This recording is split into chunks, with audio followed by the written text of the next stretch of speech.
The crowd was chanting, flags waving, cameras rolling. Then, in one brief motion, a hand shaped like a gun, a finger to the neck, and 2 words that would ignite a national firestorm. Bang, bang. Within hours, the clip spread across social media like wildfire.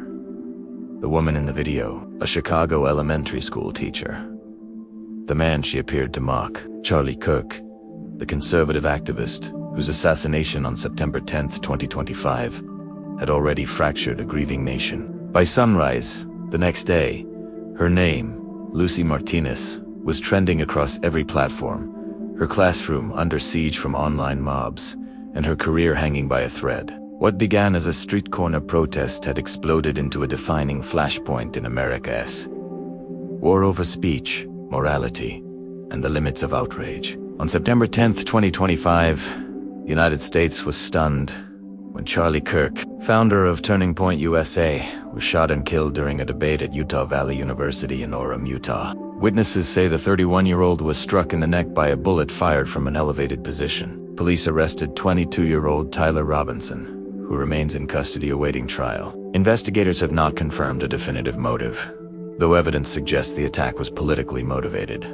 The killing of a nationally known conservative voice reignited debate about extremism and the weaponization of ideology. Just over a month later, on October 18, 2025, Americans poured into the streets for the No Kings protests. Demonstrations against what organizers described as rising authoritarianism. Turnout was large in Chicago, New York, and Washington, D.C., while largely peaceful.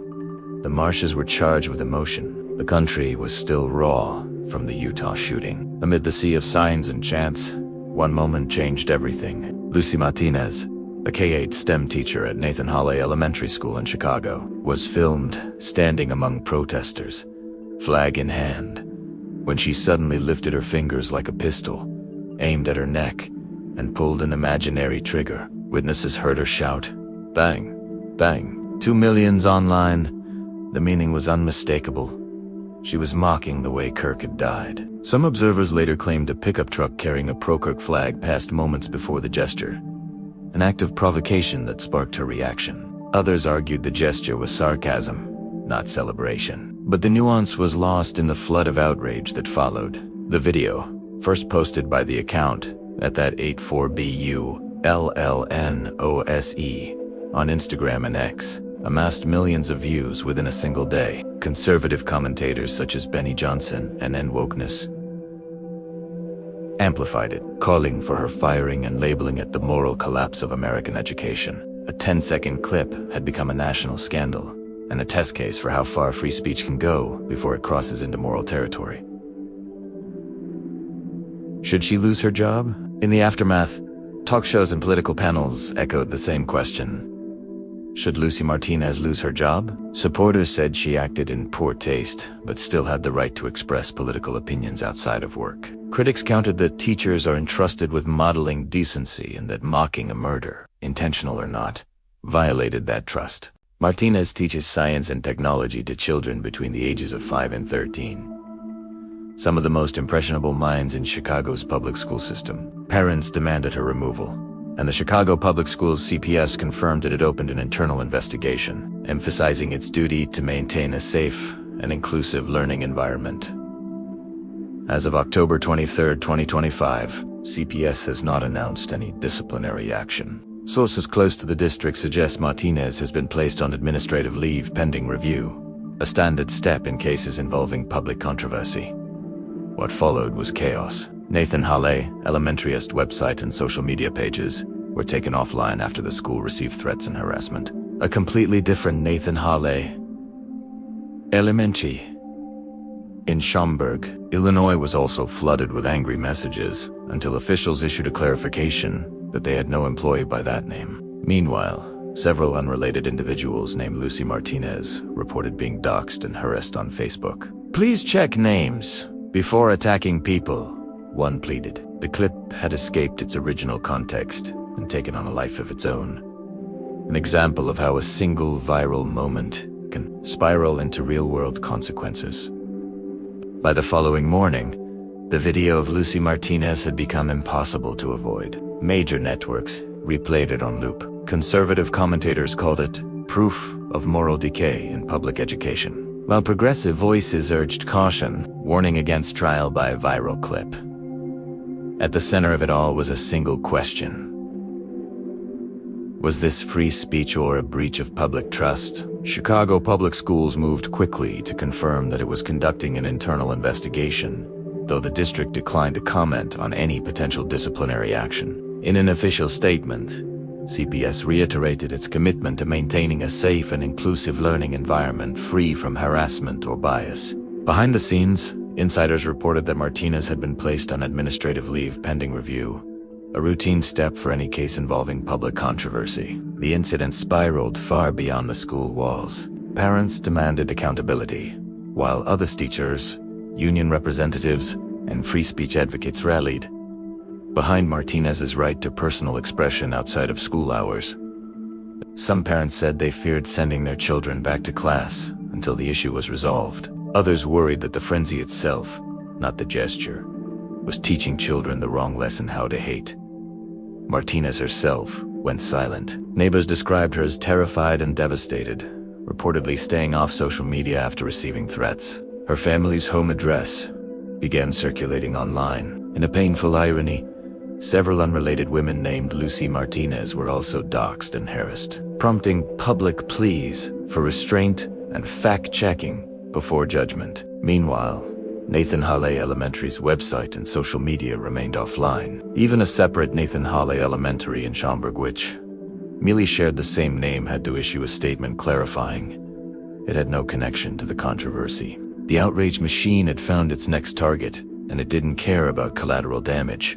As coverage intensified, the story became a mirror reflecting America. Esse fractura discourse on conservative media. Martinez was portrayed as the embodiment of hypocrisy on educator teaching tolerance, while allegedly celebrating political murder. On progressive platforms, analysts urged context, arguing that the clip was too short to prove intent, and that the backlash represented yet another case of performative outrage weaponized against educators. A few outlets attempted to slow the frenzy, pointing out that no evidence showed Martinez cheering the assassination itself, and that her motive remained unclear. Yet nuanced rarely trends.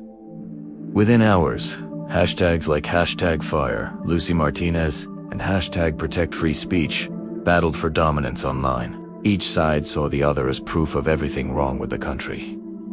The Martinez controversy didn't exist in isolation. In the volatile aftermath of Charlie Kirk's assassination, similar flashpoints emerged around the country. In Pennsylvania, a teacher named Susan Biner reportedly resigned after posting insensitive remarks about Kirk at the official school documents, confirming that resignation remained unavailable.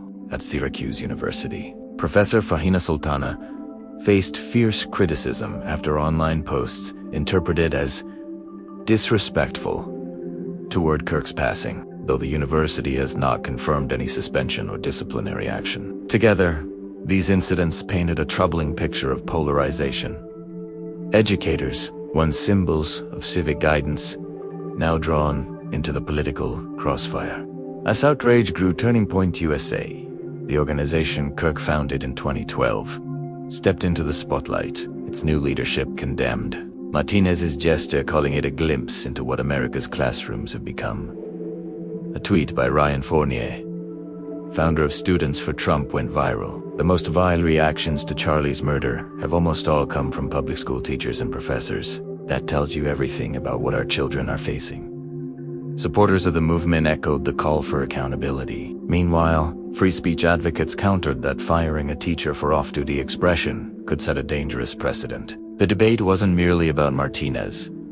Anymore, it had become a proxy war for how America defines decency, expression, and accountability in the age of virality. Despite countless rumors, as of October 23, 2025, no official record confirms that Lucy Martinez has been fired. Chicago Public Schools continues to state that personnel matters are confidential. Independent fact-checkers have debunked claims of her dismissal, noting that she remains under investigation and may face disciplinary review once the process concludes. Still, in the court of public opinion, many had already reached their verdict. The damage, however, had already been done. A 10-second video had detonated into weeks of outrage, misinformation, and fear costing reputations, endangering bystanders and driving the national conversation further into chaos. As one legal analyst put it, this case shows how a single gesture, when recorded and shared without context, can become evidence in a national trial that never takes place in court.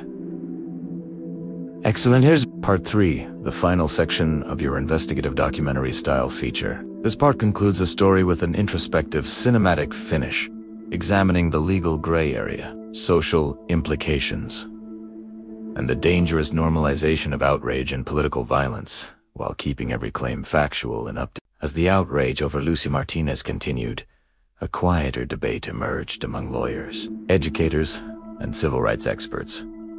Where does free speech end and professional responsibility begin? In America, public employees, including teachers, have protected speech rights under landmark rulings such as Tinker v. Des Moines 1969 and Pickering v. Board of Education 1968. These cases establish that teachers do not shed their constitutional rights to freedom of speech at the school has gotten unless their conduct disrupts school operations or undermines public trust. By that standard, Martinez's case sits squarely in the gray zone. Her gesture took place off-duty, during a public protest, on her own time. Yet the viral nature of the video and her role as an educator of young children complicates the equation. Parents have argued that her actions damaged trust and created a hostile environment. Legal scholars are divided. Some say disciplinary action could survive constitutional scrutiny if CPS proves reputational harm. Others argue firing her would invite a First Amendment lawsuit the district might lose. This is a textbook modern dilemma, said one Chicago-based education attorney. It's not about whether the gesture was appropriate, it's about whether it was illegal or professionally disqualifying. The line has never been thinner. The Lucy Martinez case exposed a deeper sickness in the national psyche.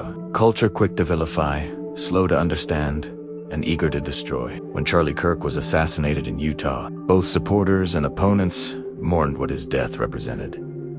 The escalation of rhetoric into violence. His killer, 22-year-old Tyler Robinson, remains behind bars awaiting trial. Investigators have hinted at political motives, but no final conclusions have been released. In the weeks after, emotions were raw. The No Kings protests reflected anger and exhaustion from all sides of the spectrum. But when one teacher's split-second gesture became a global flashpoint, it revealed something profound about America in 2025.